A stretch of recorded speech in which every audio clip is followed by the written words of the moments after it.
Hi dears, ഇന്ന് ഞാൻ പറയുന്ന കഥ സുധാമൂർത്തി ഇൻഫോസിസ് ചെയർമാൻ്റെ വൈഫ് പറഞ്ഞ ഒരു കഥയാണ് കേട്ടോ. വളരെ ഭംഗിയായിട്ട് അവർ ആ കഥ കുട്ടികൾക്ക് പറഞ്ഞു കൊടുക്കുകയാണ്. അപ്പോൾ ആ കഥ നമ്മൾക്ക് കേട്ടാലോ. ഒരു കൊടും വേനൽ ഉച്ച കഴിഞ്ഞ് ഒരു വൃദ്ധൻ ഒരു ഇടുങ്ങിയ ഗ്രാമപാതയിലൂടെ നടന്നു വരുന്നു. അയാൾക്ക് ക്ഷീണവും ദാഹവും ഉണ്ടായിരുന്നു. വഴിയരികിൽ അയാൾ ഒരു ചെറിയ പലചരക്ക് കട കണ്ടു. അതിൻ്റെ മേൽക്കുര തട്ടുകൊണ്ടും മണ്ണ് മതിലുകളും ഉണ്ടായിരുന്നു.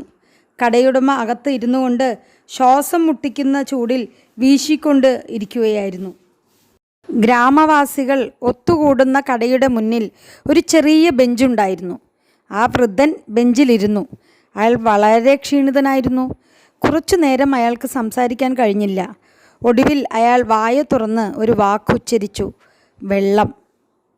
ഇപ്പോൾ ആ ഗ്രാമം വളരെ കാലമായി ഒരു ഭയാനകമായ പ്രശ്നം നേരിടുകയായിരുന്നു. അതൊരു വലിയ മരുഭൂമിക്ക് സമീപമായിരുന്നു. വർഷത്തിൽ ഒരിക്കൽ മാത്രമേ മഴ പെയ്യുന്നുള്ളൂ. അവിടെ കുളങ്ങളും കിണറുകളും നിറയാൻ വളരെ ബുദ്ധിമുട്ടുന്നു. എന്നാൽ കഴിഞ്ഞ 2 വർഷമായി മഴയില്ലാതായി ഗ്രാമവാസികൾ ദൂരെയുള്ള ഒരു അരുവിയിൽ നിന്നുള്ള വെള്ളം കൊണ്ട് തൃപ്തിപ്പെടുകയായിരുന്നു. എല്ലാ ദിവസവും രാവിലെ പുരുഷന്മാരും സ്ത്രീകളും അടങ്ങുന്ന കൂട്ടം വളരെ ദൂരം നടന്ന് ചെറിയ അരുവിയിൽ നിന്ന് അവരുടെ പാത്രങ്ങൾ നിറച്ച് ദിവസം മുഴുവൻ അത് ഉപയോഗിച്ചു.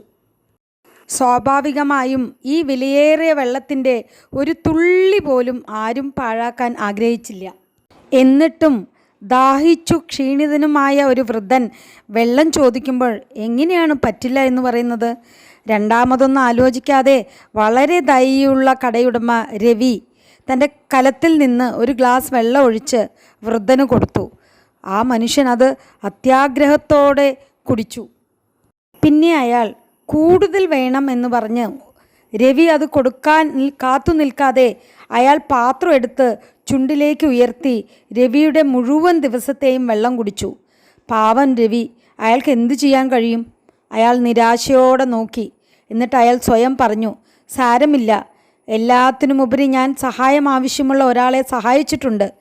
അതേസമയം അപരിചിതന് ഇപ്പോൾ സുഖം തോന്നുന്നു. അയാൾ പാത്രം രവിയുടെ കയ്യിൽ തിരികെ നൽകി. രവിയുടെ ഹൃദയത്തിൽ ഊഷ്മളത നിറച്ച് ഒരു പുഞ്ചിരി നൽകി പറഞ്ഞു: മോനെ, എപ്പോഴും ഇതുപോലെ ദയ കാണിക്കുക. എന്നെ സഹായിച്ചതുപോലെ നിൻ്റെ അടുക്കൽ വരുന്ന എല്ലാവരെയും സഹായിക്കൂ. അപ്പോൾ നീ അനുഗ്രഹിക്കപ്പെടും. പിന്നെ അയാൾ തൻ്റെ വടിയെടുത്ത് പതുക്കെ റോഡിലേക്ക് ഇറങ്ങി. അപരിചിതനായ വൃദ്ധൻ ദൂരേക്ക് അപ്രത്യക്ഷനാകുന്നത് രവി കണ്ടു. തുടർന്ന് തൻ്റെ കടയിലേക്ക് മടങ്ങി. ഉച്ച കഴിഞ്ഞുള്ള ചൂട് കൂടിക്കൂടി വന്നു. കുറച്ചു കഴിഞ്ഞപ്പോൾ രവിക്ക് തലവേദന കൊണ്ട് തല പൊട്ടുന്നതായി തോന്നി. അവൻ്റെ ചുണ്ടുകൾ വരണ്ടു, തൊണ്ട വേദനിച്ചു. അവന് ശരിക്കും വെള്ളം കുടിക്കേണ്ടി വന്നു. പക്ഷേ സന്ദർശകൻ എല്ലാം കാലിയാക്കിയിരുന്നു. കലത്തിൽ നിന്ന് 1-2 തുള്ളികൾ എടുക്കാൻ ആഗ്രഹിച്ചു. രവി അത് ചുണ്ടിലേക്ക് ഉയർത്തിച്ചരിച്ചു. അതിൽ നിന്ന് ഒരു തുള്ളി വെള്ളം ഒഴുകിയപ്പോൾ അയാൾക്കുണ്ടായ അത്ഭുതം! അത് മധുരമുള്ളതും ഉന്മേഷദായകവുമായ വെള്ളമായിരുന്നു. അത് അവൻ്റെ ദാഹം ശമിപ്പിക്കുക മാത്രമല്ല, തലവേദനയും മാറ്റി. രവി എന്താണ് സംഭവിച്ചതെന്ന് മനസ്സിലാക്കാൻ ശ്രമിച്ചുകൊണ്ട് വെള്ളക്കുടത്തിലേക്ക് ഉറ്റി നോക്കുകയായിരുന്നു. അപ്പോൾ കരീം തൻ്റെ കടയിലേക്ക് കയറി. കരീം ഒരു ചെറുപ്പക്കാരനായിരുന്നു. അവൻ്റെ കാലിന് വർഷങ്ങൾക്ക് മുമ്പ് ഉണ്ടായ ഒരു അപകടം തളർത്തിക്കളഞ്ഞു. ക്ഷീണിച്ചു വന്ന അദ്ദേഹവും തളർച്ച കാരണം കടയുടെ മുന്നിലുള്ള ബെഞ്ചിൽ കിടന്നു. ശ്വാസമെടുക്കാൻ ബുദ്ധിമുട്ടി. പിന്നെ അയാൾ പോക്കറ്റിൽ നിന്ന് ഒരു ഷോപ്പിംഗ് ലിസ്റ്റ് എടുത്ത് രവിക്ക് കൊടുത്തു. പേപ്പറിൽ ലിസ്റ്റ് ചെയ്തിരുന്ന സാധനങ്ങൾ പാക്ക് ചെയ്യാൻ തുടങ്ങിയപ്പോൾ കരീം ഒരു ചെറിയ ഭക്ഷണപ്പൊതി തുറന്ന് ബെഞ്ചിലിരുന്ന് ഉച്ചഭക്ഷണം കഴിച്ചു. ഒടുവിൽ അയാൾ തൻ്റെ സ്കാർഫിൽ വായ തുടച്ച് രവിയുടെ പാത്രത്തിലേക്ക് വിരൽ ചൂണ്ടി. ഒരു സിപ്പ് കുടിച്ചാലോ? എന്തായാലും വളരെ ചൂടാണ്. രവി പരിപ്പ് അളക്കുന്ന തിരക്കിലായിരുന്നു. അയാൾ മുകളിലേക്ക് നോക്കാതെ പറഞ്ഞു: നിങ്ങൾക്ക് കുറച്ച് നൽകാൻ ഞാൻ സന്തോഷിക്കും. പക്ഷെ ഒരാൾ അതിലെ ഭൂരിഭാഗവും കുടിച്ചു. എനിക്ക് സുഖമില്ലായിരുന്നു. അവസാനത്തേത് ഞാൻ പൂർത്തിയാക്കി. എന്താണ് സുഹൃത്തെ നിങ്ങൾ പറയുന്നത്? പാത്രത്തിൽ വെള്ളം നിറഞ്ഞിരിക്കുന്നത് എനിക്ക് വ്യക്തമായി കാണാൻ കഴിയും.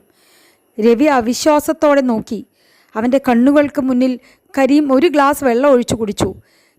പിന്നെ അവൻ തൻ്റെ പലചരക്ക് സാധനങ്ങൾക്കെല്ലാം പണം നൽകി കടയിൽ നിന്ന് ഇറങ്ങി. അവൻ്റെ മുടന്തൽ ഏതാണ്ട് മാറിയതായി തോന്നിയോ? രവി അവനെ നോക്കി കുറച്ചു നേരം നിന്നു. ആരോ പെട്ടെന്ന് തൻ്റെ പേര് വിളിക്കുന്നത് കേട്ട് അവൻ ഞെട്ടലോടെ ഉണർന്നു. കരീം മുന്നിൽ. ഇത്തവണ അവൻ തൻ്റെ ചെറിയ സഹോദരി ഫാത്തിമയുമായാണ് വന്നത്. സഹോദര, ഉണരൂ, ഞങ്ങൾക്ക് നിങ്ങളുടെ സഹായം ആവശ്യമാണ്, കരീം നിർബന്ധിച്ചു. എന്താണ്? എന്തെങ്കിലും കുഴപ്പമുണ്ടോ? ഫാത്തിമയ്ക്ക് പനി പിടിച്ചിരിക്കുന്നു. എന്നാൽ ഒരു ഡോക്ടറെ സമീപിക്കൂ. നിങ്ങൾ എന്തിനാണ് അവളെ പലചരക്ക് കടയിൽ കൊണ്ടുവന്നത്? കരീം അയാളെ നോക്കി പറഞ്ഞു. നിങ്ങൾ എന്നെ എങ്ങനെ സഹായിച്ചു എന്ന് നിങ്ങൾക്കറിയില്ല എന്നാണോ? കഴിഞ്ഞ കുറേ വർഷങ്ങളായി എന്നെ അലട്ടുന്ന എൻ്റെ കാൽ നിങ്ങളുടെ മാന്ത്രിക പാത്രത്തിലെ വെള്ളം കുടിച്ച ഉടനെ സ്വയം സുഖപ്പെട്ടു. ഫാത്തിമയ്ക്കും അതിൽ നിന്നൊരു തുള്ളി കൊടുക്കൂ. അവളുടെ പനി പെട്ടെന്ന് മാറുമെന്ന് എനിക്ക് ഉറപ്പുണ്ട്. രവി അത്ഭുതപ്പെട്ടു. മാന്ത്രിക പാത്രമോ? രോഗശാന്തി വെള്ളമോ? കരീം എന്തിനെക്കുറിച്ചാണ് സംസാരിക്കുന്നത്? എന്നിരുന്നാലും അയാൾ പാത്രം ഫാത്തിമയ്ക്ക് കൈമാറി. അവൾ അല്പം കുടിച്ചു. പിന്നെ വിശ്രമിക്കാനിരുന്നു. മിനിറ്റുകൾക്കുള്ളിൽ അവൾ തലയുയർത്തി പറഞ്ഞു, സത്യമാണ് സഹോദരന്മാരെ, എനിക്ക് പനി ഭേദമായി. താമസിയാതെ ഗ്രാമത്തിൽ ആ വാർത്ത കാട്ടുതീ പോലെ പടർന്നു. ശാന്തനും ദയാലുവുമായ പലചരക്ക് കടയുടമയായ രവി ഇപ്പോൾ ഒരു മാന്ത്രിക കുടത്തിൻ്റെ ഉടമയായി. ആ കുടത്തിൽ ഏതു രോഗത്തിൽ നിന്നും വിമുക്തി നേടാൻ സഹായിക്കുന്ന വെള്ളമായിരുന്നു. എല്ലാ രാത്രിയിലും രവി ആ കുടം കടയിൽ വയ്ക്കുമായിരുന്നു. രാവിലെ അത് മധുരവും തണുത്തതുമായ വെള്ളം കൊണ്ട് വക്കോളം നിറയ്ക്കും. ദിവസവും രോഗികളുടെയും അവരുടെ ബന്ധുക്കളുടെയും ഒരു നിര അവൻ്റെ കടയുടെ മുന്നിൽ തടിച്ചുകൂടി. ഓരോരുത്തർക്കും രവി ആ വെള്ളം കുടിപ്പിച്ചു. ഇപ്പോൾ സുഖമായിരിക്കുന്നു എന്ന് പറഞ്ഞ് അവർ പോയി. പാത്രം ഒരിക്കലും കാലിയായി ഇരുന്നില്ല. താൻ വിശ്വസിച്ച വൃദ്ധൻ തനിക്ക് ഈ സമ്മാനം നൽകിയിരിക്കാമെന്ന് രവിക്ക് മനസ്സിലായി. രവിക്ക് അത് വലിയ സമ്മാനമാണെന്ന് മനസ്സിലായി. മനസ്സിൽ ദിവസവും അയാളോട് നന്ദി പറഞ്ഞു. താമസിയാതെ അവൻ്റെ ചെറിയ കട ഒരു ആശുപത്രിയായി മാറി. വെള്ളത്തിന് രവി ഒരു പൈസ പോലും ഈടാക്കിയില്ല. ചില ആളുകൾ കുറച്ച് പണവും സമ്മാനങ്ങളും അയാൾക്ക് കൊടുക്കുമായിരുന്നു. മറ്റുള്ളവർ അയാൾക്ക് ഒന്നും നൽകിയില്ല. പക്ഷേ അയാൾ ഇപ്പോഴും അതിൽ സന്തുഷ്ടനായിരുന്നു. ഒരു ദിവസം ഒരു ധനികനായ ഒരാളുടെ വീട്ടുജോലിക്കാരൻ അയാളുടെ വീട്ടുവാതിൽക്കൽ പ്രത്യക്ഷപ്പെട്ടു പറഞ്ഞു, എൻ്റെ യജമാനന് സുഖമില്ല, എന്നോടൊപ്പം വന്ന് അദ്ദേഹത്തിന് കുടിക്കാൻ വെള്ളം കൊടുക്കൂ. രവി മറുപടി പറഞ്ഞു, നിന്റെ പിന്നിലുള്ള ആൾക്കൂട്ടം അവരുടെ ഊഴത്തിനായി കാത്തിരിക്കുന്നു. അവരെ സഹായിക്കാതെ എനിക്ക് എങ്ങനെ നിങ്ങളുടെ യജമാനൻ്റെ അടുത്തേക്ക് വരാൻ കഴിയും? ഈ രോഗികൾക്ക് കൂടുതൽ നേരം വെയിലത്ത് നിൽക്കാൻ കഴിയുമെന്ന് നിങ്ങൾ കരുതുന്നുണ്ടോ? പകരം നിങ്ങളുടെ യജമാനനോട് എൻ്റെ അടുക്കിൽ വരാൻ പറയൂ. ഞാൻ അദ്ദേഹത്തിന് ഇവിടെ വെള്ളം തരാം. ദാസൻ ചോദിച്ചു, രവി, ഈ ദരിദ്രരെ സഹായിച്ചതുകൊണ്ട് നിങ്ങൾക്ക് എന്ത് ലഭിക്കും? കുറച്ച് രൂപ, കുറച്ച് അരിയും പരിപ്പും. എൻ്റെ യജമാനൻ്റെ വീട്ടിലേക്ക് വരൂ, അവൻ നിങ്ങൾക്ക് പണവും സമ്മാനങ്ങളും നൽകും. രവി പ്രലോഭിപ്പിക്കപ്പെട്ടു. അത് സത്യമാണ്. ഒരു ധനികനെ സുഖപ്പെടുത്തി ദൈനംദിന ആവശ്യങ്ങൾ വാങ്ങാൻ എന്തെങ്കിലും സഹായം തേടിക്കൂടെ? പുറത്തു കാത്തുനിന്ന ആളുകളോട് പിറ്റേന്ന് വരാൻ രവി പറഞ്ഞു.